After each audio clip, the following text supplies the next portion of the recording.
செய்யலான்னு பார்க்கலாம் வாங்க. தேவையான பொருட்கள் 100 கடலைப்பருப்பு வேக வச்சு எடுத்துருக்கேன், 100 வெல்லம், ஏலக்காய் தூள் எடுத்துக்கலாம், கோதுமை மாவு, மைதா மாவு ஒரு 2 சமமாக போட்டு நல்லா பிசைஞ்சு வச்சுருக்கோம் 1 மணி நேரமாக. பாருங்கள் மாவு எவ்வளோ சாஃப்டாக இருக்குது. இது ஜாரில் கொட்டிக்கலாம், நல்லா நைஸாக இருக்கணும். வெல்லமும் ஏலக்காய் தூள் போட்டு நல்லா மிக்ஸ் பண்ண போகிறேன். போட்டு இந்த அளவுக்கு அரைச்சிங்க. இப்போ வெல்லத்தை போட்டு மிக்ஸ் பண்ணிக்கலாம். ஜார்லேருந்து அரைச்சி வச்சது இப்போ ஒரு ஏனத்தில் மாற்றிருக்கோம். இப்போ ஏலக்காய் தூள் போடலாம் ஒரு சிறிதளவு.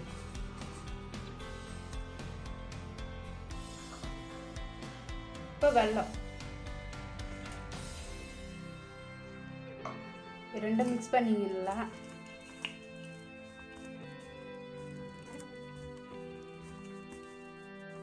இது போதுமானது. இந்த அளவுக்கு உருண்டை பிடிச்சி வச்சிருக்கேன் நான். இப்போ தட்டிக்கலாம்.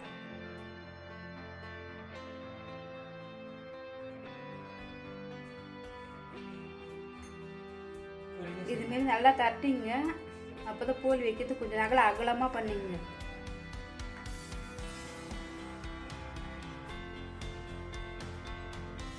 உங்களுக்கு விருப்பம்தான் போடுங்க மைதா மாவு, இல்லைன்னா ஒரு கோதுமை மாவு கூட செய்யலாம், இல்லை ஒரு மைதா மாவுலேயும் செய்யலாம். நான் 2 மாவு மிக்ஸ் பண்ணிக்கிறேன் இன்னைக்கு.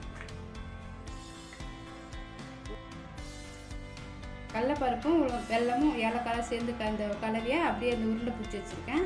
இப்போ இதில் வைக்கலாம்.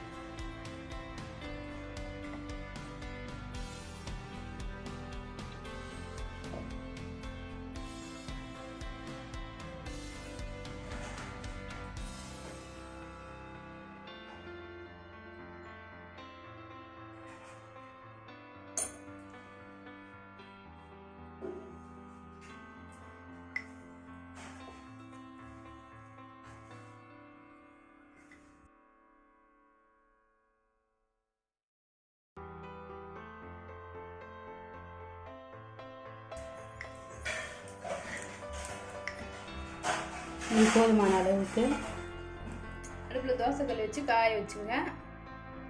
இப்போ லைட்டாக காஞ்சிச்சு. இப்போ போடலாம். இப்போ இந்த போலியை நம்ம போடலாம்.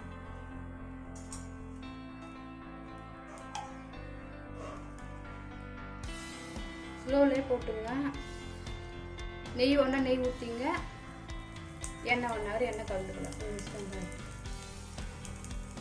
ஸ்லோவிலே பண்ணிங்க, அப்போ தான் கொஞ்சம் நல்லா இருக்கும்.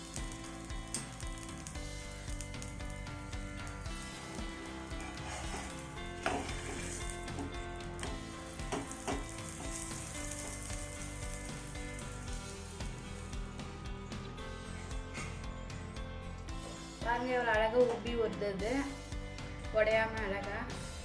ஸ்லோ தீயிலே பண்ணுங்க, ரொம்ப ஸ்பீடில் வச்சிடாதீங்க. அந்த வெல்லம் அப்படியே உருவி வெளியில் வந்துடுற மாதிரி இருக்கும்.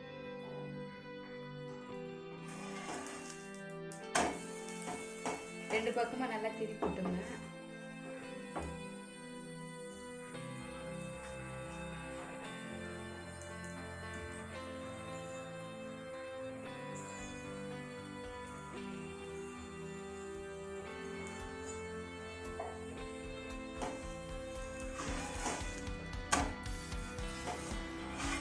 இது போதுமான அளவுக்கு எடுத்துக்கணும். இனிப்பான போலி ரெடி. நீங்களும் செஞ்சு பாருங்க. எப்படி இருக்குன்னு கமெண்ட் பண்ணுங்க. லைக் பண்ணுங்க, கமெண்ட் பண்ணுங்க, சப்ஸ்கிரைப் பண்ணுங்க, மறக்காம பெல் பட்டன் அழுத்துங்க.